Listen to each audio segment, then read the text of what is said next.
Welcome to the Rinkside Rundown podcast, showcasing the incredible women's hockey players from around the world through compelling interviews and discussions alongside your host, Chris Sinclair. Hello and welcome back to the Rinkside Rundown podcast. Today, I'm joined by Logan Angers, a Quinnipiac University graduate, goaltender, and newest member of PWHL Ottawa. Logan, welcome to the show. How are you doing? I'm good. Thank you. How are you? I'm doing great. Thank you. Thanks so much for taking time out of your busy off season to join the show and to share your story with everyone. This is really exciting. I can't wait to dive in. You ready? For sure. Yeah. Thanks for having me. I'm super excited. Good. Yes, absolutely. So a great starting point is a natural spot, right? Like, what got you into hockey? What was it about hockey that you were just like, you know what? This is something I am very interested, very intrigued, very excited to be focused on. Yeah, I mean, I have been skating since I could walk, essentially. Like, we had a backyard rink all growing up. So like, I think as soon as I could walk, I was probably skating on our backyard rink and have been doing that for years and years. And then I come from a hockey family. My one side of the family, I'm the only girl. So lots of boys, lots of hockey. And I think that it was just something that was so like intriguing to me. My dad played hockey. My older brother played, my younger brother played as well. And I think it was just something that I really enjoyed, obviously, and kind of pursued farther. So what did it feel like, if you can recall back to that moment, what did it feel like to lace on those skates for the first time? Oh, I wish I could tell you exactly how it felt the first time. I'm not sure I remember that, but there's definitely some good pictures of us as little kids out there, like hardly being able to move, right? But just, having a big smile on our face, happy to be out there. Yeah, well, the good news is, at least from my perspective, I would still be just that terrible on skates. I always admire hockey players because I know how difficult it is to lace up the skates and actually hit the ice. I also once played goaltender with skates on, and it was. I tell people I went down in the butterfly, and that was the last position I played for the rest of the game. So you had mentioned, obviously, like a number of like hockey basically runs in your blood. Mm-hmm. Could you talk a little bit? One of the things that I always like to talk about is that it's an origin story isn't just about you. It's also about family, right? Could you talk a little bit about what it meant to have, hockey, again, run in your blood, but also hockey, to have that support from your family? Yeah, I think my family are like my biggest supporters. They came out to Connecticut this year so many times, and it's, not a close for them to be there, but they're like my biggest supporters in that. And all growing up, my younger brother's only a year younger than me. So my dad was actually always our coach, and, he would age advance him so that we could always play together. And my dad could always be my coach. And so it was always, it was a family affair for sure. Nice. And so, when you think back to those experiences that you had with, and we're obviously fast forwarding a little bit, but I think it's important to talk about it now, where it's like you had family in the stands, and you, like you said, like, it isn't like you're just driving down the street, right? Like that's a commitment that they had to make to make sure that they were at those games, free to support you. What was it like to be able to, like, that they're still there supporting you, and this, like, hockey is a very expensive sport, both in terms of like time spent, both you as an athlete as well as your family, but also literally financially, it's very expensive. And now they're also adding that extra layer of, I mean, I'm assuming they didn't drive. They may have driven. I was like, that's yeah, exactly. I was like, I would assume they flew because that would be quite the commitment. But what did it mean to you to be in those moments and to, be on the ice and to be so as successful as you were throughout your collegiate career, but also know that your family was there? Yeah, I think it's something like so awesome. I think it was kind of exactly, what they hoped for. They put all this money and time into it, and now they get to see me succeed and see me, have fun with this. And I think that's so awesome. Yeah, absolutely it is. And to see the success that you had, obviously on the ice, but obviously as well, just as importantly off the ice as well. Um, I want to know, I had mentioned it earlier. So for me personally, I always loved being a goaltender. It was goaltender defense. Like I want to be responsible on that side of the puck. Um, Mhm. and by puck, I mean mostly ball hockey because, like I said, you put me on skates, it's game over for me. Yeah. No skates, I'm great. I'm totally fine. Um, but for me, there was a thrill to be on that side of it. I was never a goal scorer, but I will sacrifice the body. It doesn't matter. I love being on the defense side of the game. Could you talk a little bit about what it was about goaltending specifically that kind of drew you to that position, and how you felt that experience has been for you? Yeah, I think I wasn't always a goalie. I wasn't a goalie until I was 11, which is, kind of a mid-range age to start being a goalie, but my older brother was always a goalie and I always think I loved that. And then I started to I've always played boys hockey. I started to, beg my parents to be a goalie as well. And I think when we were little kids and you'd rotate goalies, I'd always want to do it. And my parents were like, no, like we don't want another goalie in the family. And I mean, I get it, but I think I was always begging them. And then it got to the time where I'd go out to my younger brother's practices and be a goalie there while I was also, playing on my own team. And I think I just loved it so much that I, kept begging and begging my parents to finally let me be a goalie. And so, I guess it kind of brings up a twofold question here. How did your family take the news that you were like, I'm committing to being a goaltender? And then what's it felt like to you'd mentioned that your brother had also, he's played goaltender and stuff like that. What has it been like to be able to, at least start your career by learning from him? Yeah, I think it's awesome, that he's been able to have that impact on me. I think that I wish it was as easy as telling my parents, "Oh, I wanted to be a goalie," and then getting to be a goalie. I think it also started, my older brother again on our backyard rink. Him and his friends would come over and they'd be, wanting to shoot on a goalie, and he wouldn't want to do it. So he'd be like, "Okay, Logan, you go ahead and put my equipment on, and we'll come do breakaways on you for hours." And I think as much as some people might think that doesn't sound fun, I loved it. It was awesome. What I guess could we maybe expand on that a little bit and just talk about like what did that what did it mean to be, in that moment where now it's like, hey, listen, you're gonna just be taking reps for Yeah. hours. What did it mean for you, especially as you're falling in love with this sport? Mhm, Obviously, again, like we've said, it runs in the blood, in your mhm, blood, but you're truly falling in love with this sport. What has it mhm. meant for you to like, start off by just taking all of those reps? Everyone says it's about reps, it's about reps, it's about reps. Yes. But I don't know that they literally mean just taking slap shots for like 3 hours or whatever. What did it mean for you to go through that experience and to just like, obviously it had a tremendous impact on you throughout your career?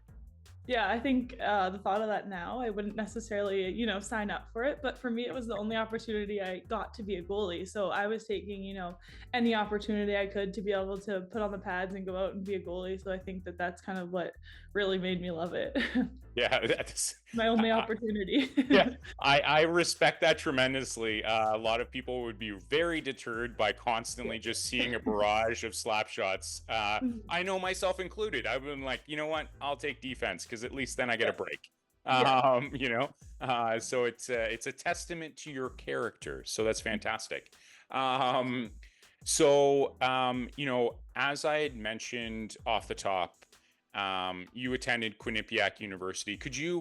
I think it's really interesting and intriguing to find out a little bit about, why you selected Quinnipiac. And Mhm. then I think at the same time, talk a little bit about the decision between going to NCAA or Division One Mhm. versus staying in Canada doing U Sports, or what is now U Sports, rather. It Yeah. wasn't at the time.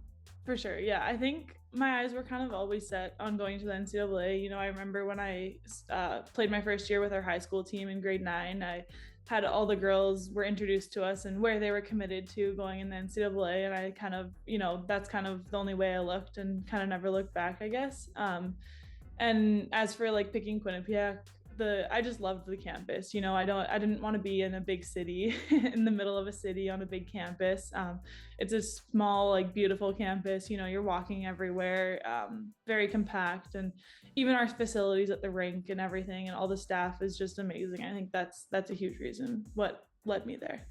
So did you also, and this is something that I've discovered recently, is that when you select your university, when you commit to that university, Mhm. it's actually a lot earlier than people expected, right? Like you expect Yeah. it to be like, for me, it's like, oh, I'm going to university next year. Like I Yeah. have to figure out where I'm going. Mhm. But like this is actually a much earlier process. What did it feel like for you to make such a decision so early on in your high school career? Yeah, I mean, I think that for me, again, the coaching staff, like they were so interested in me. They really wanted me to be there. And I think that that made me feel really good about that and made me feel good about, the place I was going to spend the next, well, I guess most people would have only thought 4, but I spent 6 years there. So I think that really helped me in that. Do you could you talk a little bit about maybe also the extra time that you spent at Mhm. Quinnipiac, Mhm. and how your time just kind of overall with Quinnipiac, that's a profoundly great program. Mhm. Constantly, like, when you look at the standings, Quinnipiac is consistently Mhm. one of the best programs in the NCAA. Do you want to like talk about the impact that it also had, like that program had on you personally? We'll get into the on ice stuff, Mhm. but just you personally. Yeah, I think that the culture is just so amazing. Like a big thing for us is trusting the process. And I think that couldn't be more true for me in my time there. Like I started out, I redshirted my freshman year. I played 3 games my sophomore year, and the whole time I was just trusting that process. And it's really made me grow as a person and, got to where I am now. And I think that I have that Quinnipiac and the whole program and everyone around me to thank for that. I love that. Yeah, absolutely. And we talk about Quinnipiac, but we also need to talk about what it was like to make that adjustment between, St. Mary's Prep to Mhm. Quinnipiac. Could you talk a little bit about that, just like what was that transition like that isn't easy, right? What was Yeah. that like for you? Yeah, I think, everyone talks about how it's such an adjustment and you never really know until you actually experience it. And I think that getting to redshirt my freshman year is truly like one of the greatest blessings for me there. Like I think it really allowed me to get comfortable. Like I was dressing for every game. I was on the bench every game. I was in the full routine of kind of a regular player, but without the pressure, the thought of, actually having to play in a game. So I was really just able to focus on myself and getting to transition to that next level. Okay, so let's talk about, it's we talked about, the early days, those reps you took on the pond. um Maybe early on you may not have necessarily wanted to do it, but you did it, you stuck through it. You took over for your brother. That's fantastic. Mhm. We talked a little bit about, that transition between St. Mary's and now Quinnipiac.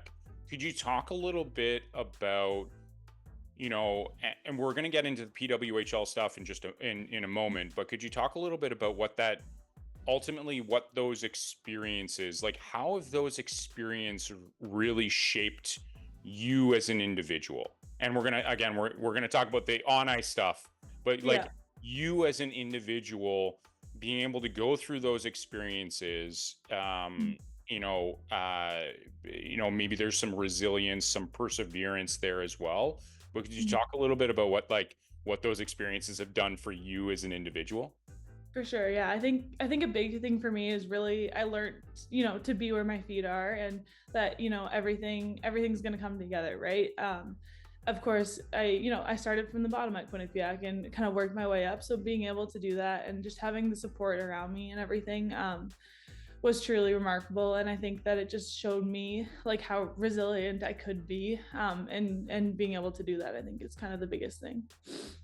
I want to know, that's great. It's really about resilience, and I think especially with the women's game, we're seeing, and like, I cannot express this enough, that I really do hope this is finally, the moment in which things change for the women's game. It Mhm. is long overdue, and I'm hopeful that this is finally that moment. Um, could you, when we reflect now back on your time at Quinnipiac, again, a tremendously great program, tons of really great players. Some that have recently played for Ottawa as well. Mhm. Could you talk a little bit about, like, what are some of those favorite memories? And let's keep the on ice stuff. Let's table that for a moment. Mhm. Everyone wants to know, what are some of those favorite memories you had of Quinnipiac off the ice, specifically off the ice? I guess you could maybe say this is going to tie in a little bit to on ice, but if you talk to anyone on my team, you know that sewer before hockey games is like my favorite thing ever. It's my favorite thing. We do it for half an hour, sometimes even longer, if we get to the rink early or whatever. Like that's one of my favorite things to do. And I think it's just such great moments, spending with your teammates every game day doing that. Yeah, so talk a little, like, share more about that. What is that? And then why is it still something that you like? There was no hesitation in that answer. Like, that Yeah. was the first thing that came to mind. Why is that? I think it's just a good well, obviously, so sewer is when you're playing soccer before the game, kind of keep up, but with elimination we like to do. So it gets quite competitive, and I think it's just a good way to kind of loosen up, have some fun, and also be a little bit competitive before, and something totally different from hockey as well. I was never a soccer player, so my freshman year I was really not very good, but I've definitely developed a little bit in that. Okay, so I have more questions to ask about that, but I feel like this is a perfect segue, because you say that you were never good at soccer, Mhm. but you are good at other sports, and that includes softball, Mhm. which we're going to get into more of the random things that people may not know about Logan Angers in just a moment, or at the last segment. But softball, that was that came out of left field for me to see that you're really good at softball. Mhm. Could you maybe, being a multi-sport athlete, could you talk a little bit about what it was about softball that you loved so much so early on? I think for me, not that softball wasn't super serious for me, but it was kind of a time for fun. Like I loved it. Like, hockey was super serious, always wanted to, do my best, whatever. And softball, I think, naturally I was pretty good at it, and I just enjoyed it so much. And that's kind of what um was always really attractive to me growing up. It was kind of my fun thing to do in the summer. I obviously love playing hockey as well, but being able to, have a different team and a different group of teammates and friends was something super awesome. And so let's continue the things that people may not know about Logan Angers. I feel like I'm just answering this inevitable question later on for you. Yeah. So I hope you have a different answer, because I'll keep going. But so what people may not know is that you were actually selected to play in the Canada Summer Games Mhm. in softball, Mhm. but you ended up being unable to attend that Mhm. because of, hockey Yeah. being selected, no big deal Yeah. to join Team Canada. What was it like? You know, these podcasts are obviously about a lot about hockey and stuff like that, and that's Mhm. great. But I want to know, what was it like for you to hear your name being selected to, especially in softball rather, Yeah. especially for a sport that you're like, I just enjoy it. Like, it's just a summer thing for me. And then Yeah. somehow it's like, oh, I'm actually good at this, and people are Mhm. recognizing that. What did that mean to you? Yeah, I think it was awesome. It was a U21 team and I was 17. There was I think two or three of us that were 17. We were the youngest ones there.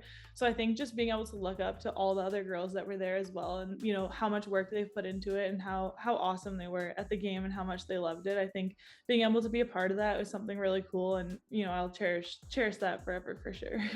What did it mean for you to, like, or I guess rather, when you reflect back on that experience? Mhm. Obviously, you chose to attend Team Canada. Sorry, the hockey side, not the softball Mhm. side. But Yeah. just to kind of like those relationships, those experiences that you had, how do you think you were able to translate those to how you prepare for a game, how you follow through, how you actually perform in a game, all those sorts of things? Yeah, I think because softball was something that I just did purely because I just enjoyed it. I was always rather calm in it. I'm not super stressed. And I think that that's a huge part of my hockey game is how calm I am as a goalie. And I think that that probably comes a lot from, being so in sports for so long and so many sports like all year round, and just kind of having fun with it and being able to bring that kind of calmness to my game. Yeah, and I think one of the things that I've learned from the fortunate opportunities I've had to connect with, the athletes I've been able to chat with is, it isn't about your individual stats. It Mhm. isn't like they're great. Don't get me wrong, like absolutely. And I've written about you. I've written about the, how you're going to contribute to the success of PWHL Ottawa. Um, but that isn't what this is about. But at the Mhm. same time, I think what I hear is that the way that you're able to approach the game, you you aren't putting so much pressure on yourself. You're just enjoying the game. You've been able to take the excitement, the enjoyment from softball, Mhm. and combine that with your, again, like we've said a number of times, the Mhm. the the fact that like hockey runs in your blood. Mhm. Is that kind of how you approach, again, how calm you are, how successful you've been, like when I cannot stress enough how much people need to look up your stats. Again, I know they're just numbers, but the numbers speak for themselves in terms of how incredibly successful you were Mhm. throughout your collegiate career. And there weren't dips, right? It's like sometimes, like, first year it's a bit of an adjustment, second Mhm. year you're a bit better, third year sometimes you dip again. You were Mhm. consistently great throughout your collegiate career. Do you think Mhm. that you were able to, again, take what you learned just with your passion for softball, Mhm. um, and not necessarily wanting, or not necessarily having the, you're not necessarily going to pursue that, but Yeah. do you think that you were able to apply a lot of what you learned to just how you perceive the game of hockey? Yeah, I think that just, being able to go out there and do what you love and just kind of do it because you love it, right? I think that's when you kind of have the least amount of stress on your shoulders. And, I think for me that's when I perform, the best. I think the years kind of growing up to that and like redshirting the first year again and being able to put all the work in, and then when the time comes to just be able to go out and perform, I think that that's a huge part of it. So okay, and I love that, and I think you're now, as we've progressed throughout your career now, and now we're at the next, incredible milestone in your career, which is that you've now officially joined the PWHL. Mhm. So before we get into that, I want to know, for you, Mhm. knowing that this is a professional league, seeing the success of this Mhm. inaugural season, what does this mean to you to be a part of this now? I think it's just so unbelievable. Like, if you would have asked me 2 years ago, even if this were a possibility, I would have kind of just said, I have no idea. I have no idea what's going to happen next. I don't know, what the future of hockey looks like for women. And I think being able to be a part of this is just so remarkable. There's so many women that have made this possible, and it's so awesome that it's, a possibility for everyone and that I get to be a part of it as well. Yeah, and you're essentially, like, yes, this is the second Mhm. year of the league, but you're still in on the ground floor. Mhm. So it must feel like, I know from the outside, I'm thrilled with Mhm. everything that we've seen in the PWHL. It's been so incredible, so inclusive, so enthusiastic. The fan Mhm. support, and just be prepared, because the fan support in Ottawa, it's Yeah. league wide. People know Ottawa is Mhm. very, very enthusiastic about Mhm. the support of their team. Could you, could we peel back the curtains a little bit? You were signed as a free agent. Mhm. Would you, for however much you can share, just talk about what that process was like just in terms of free agency in general. And then I think this is also a unique opportunity for us to be able to hear from a free agent who Mhm. wasn't drafted by the team, Mhm. to like, why Ottawa? Mhm. Yeah, I mean, free agency was, nothing too crazy for me, but when Ottawa had reached out, I think that just seeing everything that they have to offer, like with their facilities, fans, staff, and like just the team in general as well, and like kind of how I would fit into the team, I think that that's a huge reason why I thought that this was a good place for me. And as well, like I said when I was choosing Quinnipiac, having a coaching staff that is interested in doing and wants you to be there is a huge part of, wanting to be somewhere as well. And they thought I would be a good fit, and I think that's a huge thing. Yes, you are going to be a tremendous fit here in Ottawa, and I cannot wait for you to experience the Ottawa fans. Yes. Yeah, it's in the facilities. It's just going to be, like you said, it's just going to be absolutely fantastic for you. And Mhm. speaking of fantastic, and playing, with someone equally as fantastic, Mhm. you're now a part of a goalie tandem with Emryn Smashmeyer, Gwyneth Phillips as well. She recently signed with, she was drafted, she signed. What does it mean to you to be able to be in a goalie tandem? I mean, we can speak. This goalie tandem is incredible. Like, Yeah. I say tandem, trio, if you will. But what does it mean to be a part of that trio, and especially as being a Canadian? We both watched MASH like on Yeah. TV, and now you're gonna be with her. What does that Mhm. mean to you? Yeah, I think, obviously, like you said, MASH is someone you've watched on TV for years. Olympic experience is just so awesome, and it's something that I'm really excited to kind of learn from her. And I think that as well, I think we're very different styles of hockey players, hockey goalies, obviously. And I think that that's kind of exciting, and see what I can learn from her and all of her experience. And now, a word from our sponsor. This episode is sponsored by sports nutritionist Melissa Buffunos of MB Performance Nutrition. As a former competitive hockey player turned nutritionist, Melissa's mission is to help the next generation of hockey players optimize their diets and health so they can perform their best both on and off the ice. Ready to dominate on the ice? Melissa's new course, The Hockey Nutrition Blueprint, is available now. If you're serious about learning how nutrition can impact performance and building actionable nutrition strategies based on your unique needs as an elite hockey player, learn more and sign up at melissabuffunos.com/course. That's melissabuffunos.com/course. And make sure to use code Rinkside to save $50 off the regular price. Thank you to Melissa Buffunos for sponsoring this episode.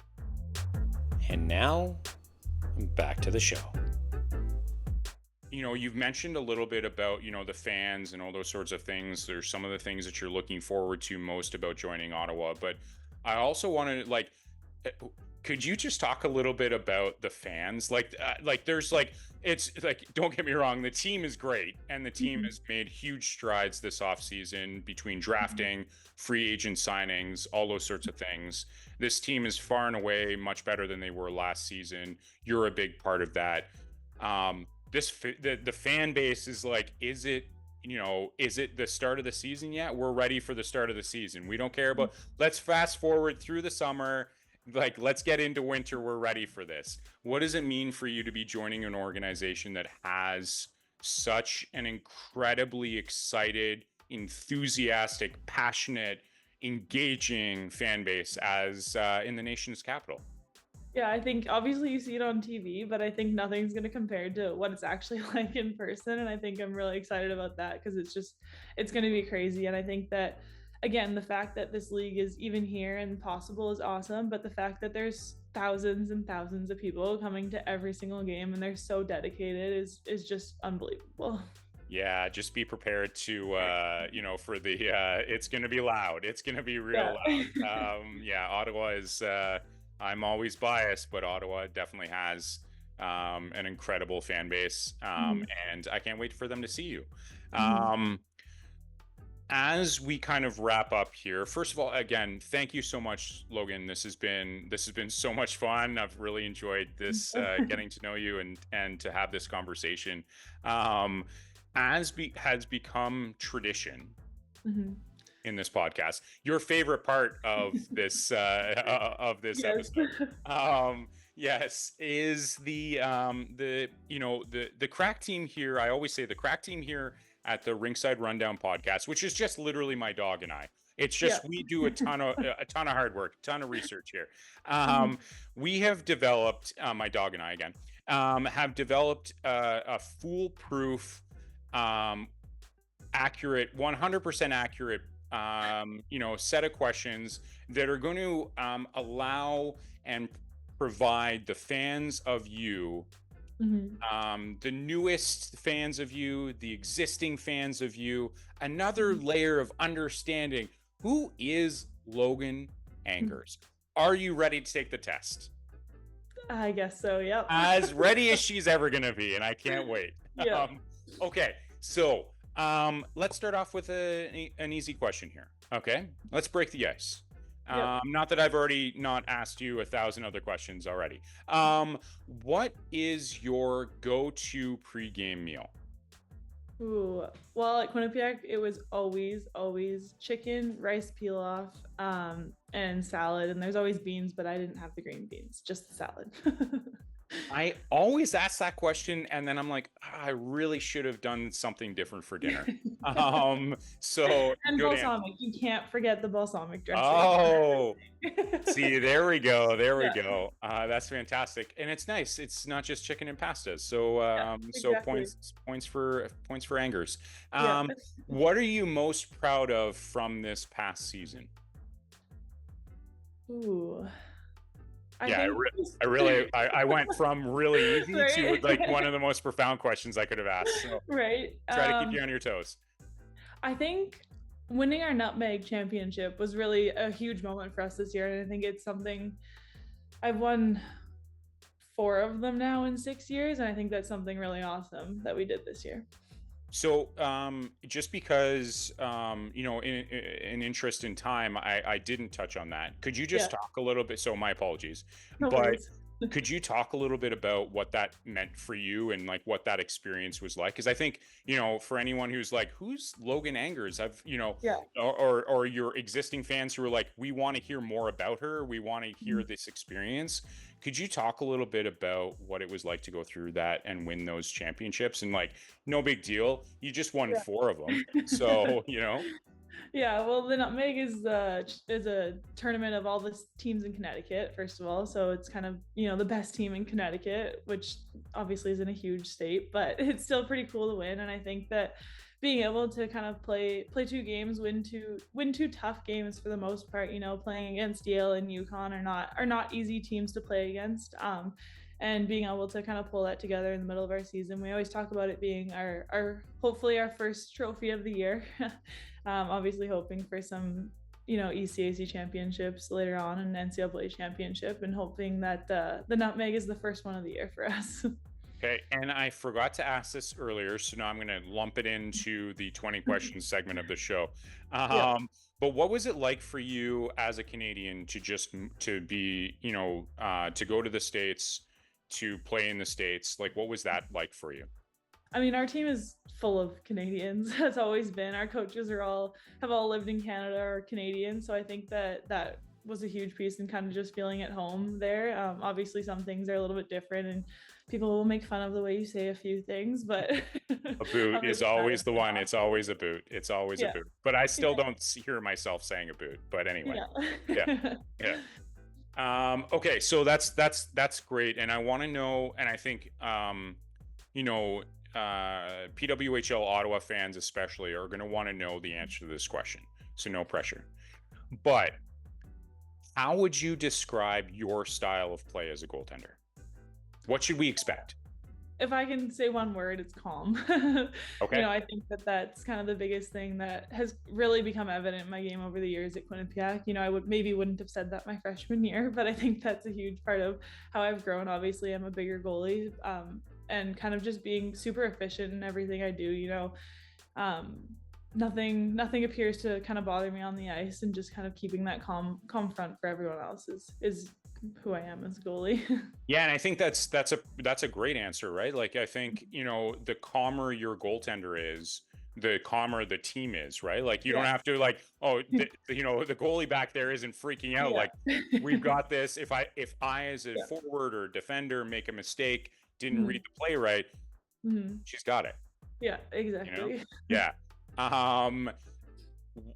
This is also a really unique opportunity to be able to connect with athletes in the off season. I think when I say off season, let's be honest, you're an athlete, there's never really an off season, but technically you're not on the ice all of the time playing, games. So this is a really unique opportunity to kind of understand, like, what does an off season look like for not just a goaltender, but specifically for the one and only Logan Angers? Yeah, I mean, obviously still doing hockey. Me and Schroeder from New York and Kirk from Toronto. Actually, the three of us skate with a group of boys all summer. We've skated with them for 5 or 6 years, so it's just kind of funny. It's been 3 of us skating with a group of boys back here in Winnipeg. As well, I play softball in the summer. Like I said, it's something that I just really enjoy doing. So playing, casual softball, and then as well, on the weekends I have a cabin that I love to go to and do wake surfing. There is my big thing. All right, so there's a lot of work that still goes into your off season, but you get to balance that out with some fun. Exactly. Yeah. Put in work Monday to Friday, and then after I skate Friday, I can head out to the cabin. Yeah, you can't get off the ice quick enough on Friday. Yeah, that's fair. That's fair. Pretty much my routine. We get off the ice at 11:45, and I'm getting home, getting showered, and ready to go. Yeah. Already have the pads off, everything. Yeah. You're ready. Yeah, you're ready. I'm ready to hit the cabin.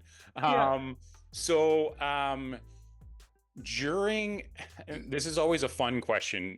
So during the season, who owned the music in the dressing room? Ooh, never me. Absolutely never me. Okay. This is gonna be a great follow-up question, and I can't wait to get to that. Oh dear. A lot of the time it was Alexa Hoskins probably has done it for most of the time I've been there. Okay. And was there was there a playlist that she would put on, or she'd have a playlist for game days that she would play. For practices, I feel like we kind of threw it around a little bit who got to do it, and then in the gym, kind of everyone would just go over and put a few songs on. But again, I don't know if I ever did.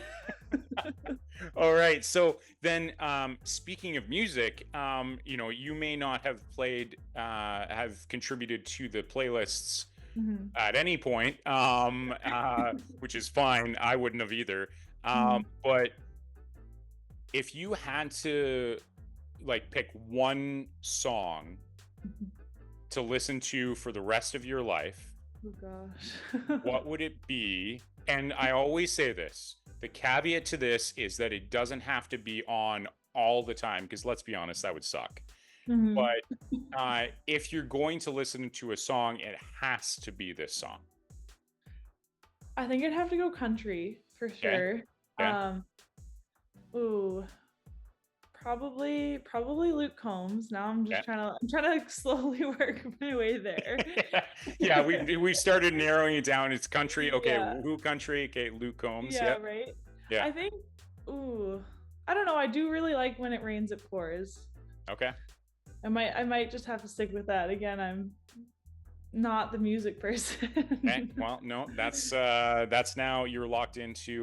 into Luke Combs. So that's fine. Listen, I'm from the country, so you Yeah. speak. Yeah, you say country. I'm Mhm. all in. Yeah. So what's something that still remains on your bucket list? Ooh, that's tough because like I've traveled a lot in the summer. Okay. Been a lot of places. I think the biggest thing on my bucket list was doing a hot air balloon ride in Turkey, and I did that last year, and it was Okay. awesome.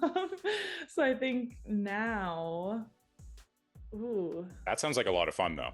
it was Yeah. that was like a thing on my list, and being able to do that was awesome. And I feel Yeah. like I haven't replaced that on my list. I You guess spend if so there's much time coming yeah, up with this list, and then you're like, great, now I've checked it off. Now I have to find something exactly. else to fill that spot. Yes. I think if we're sticking with traveling, I really want to go to Alaska.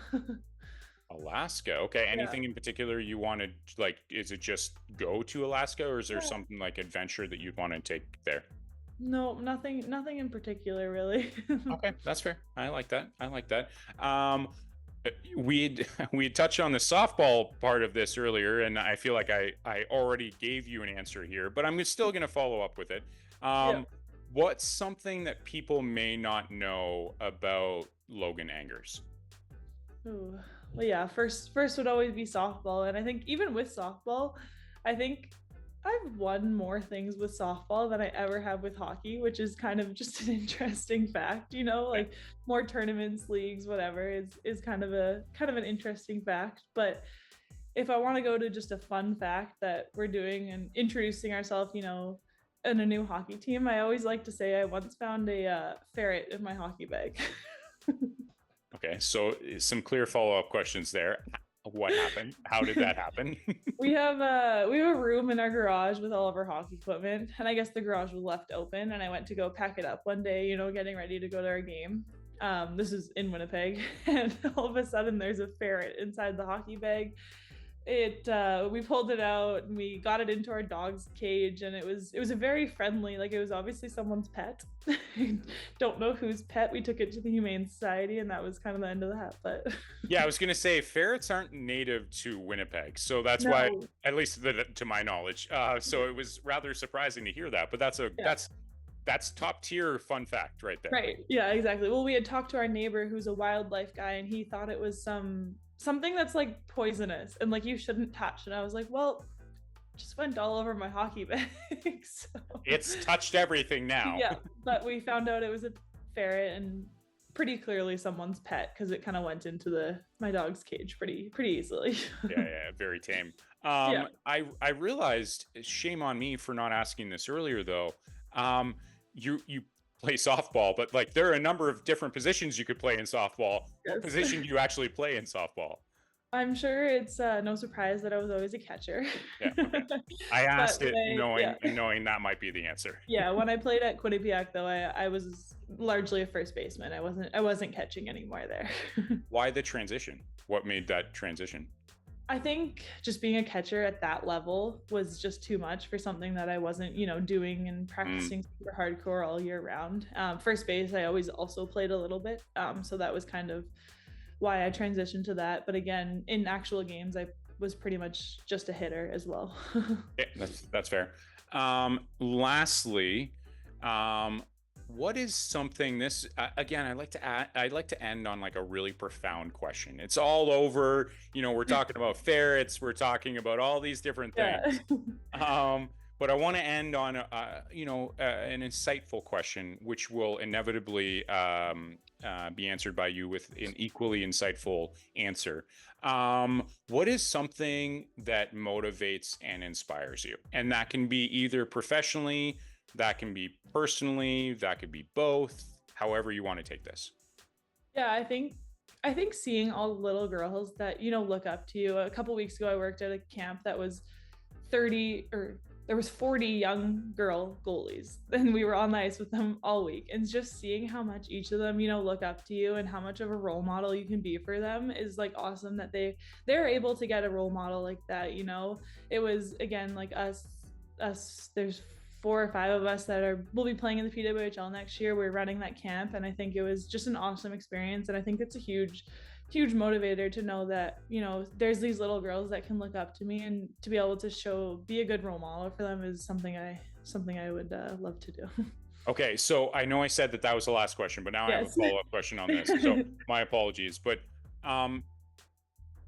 how, as someone who isn't an athlete or isn't, in the public eye or anything like that, how do you shoulder that? How do you carry that? I don't want to, it isn't a burden, but it's that there is a lot of pressure that comes with being, especially as being in the ground floor of the PWHL, having such a successful collegiate career, all these sorts of things. How do you deal with that?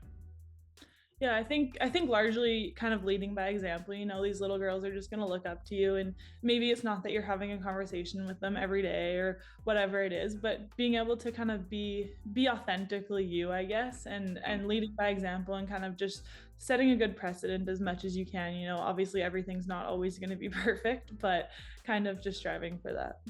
Okay, well, I have so many more questions for you, but we have unfortunately run out of time.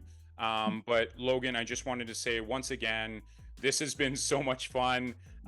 We've laughed. You've provided so many great answers. I cannot wait to see you introduced to the Ottawa market. The excitement here, they're ready for you. They're excited for you. I know that you're feeling the same way about them. I just want to wish you the best of luck in this upcoming season. But at the end of the day, just know, these conversations mean so much. And I can't thank you enough for taking the time out of your evidently busy off season. Couple of days left before you get to hit the cabin. So thanks so much for doing this. I can't appreciate you enough for doing that. Yes, thank you so much as well. I'm so excited for everything that's to come. Oh, I cannot wait. So there you have it, folks. For Logan Angers, I'm Chris Sinclair, and this has been the Rinkside Rundown podcast. Cheers.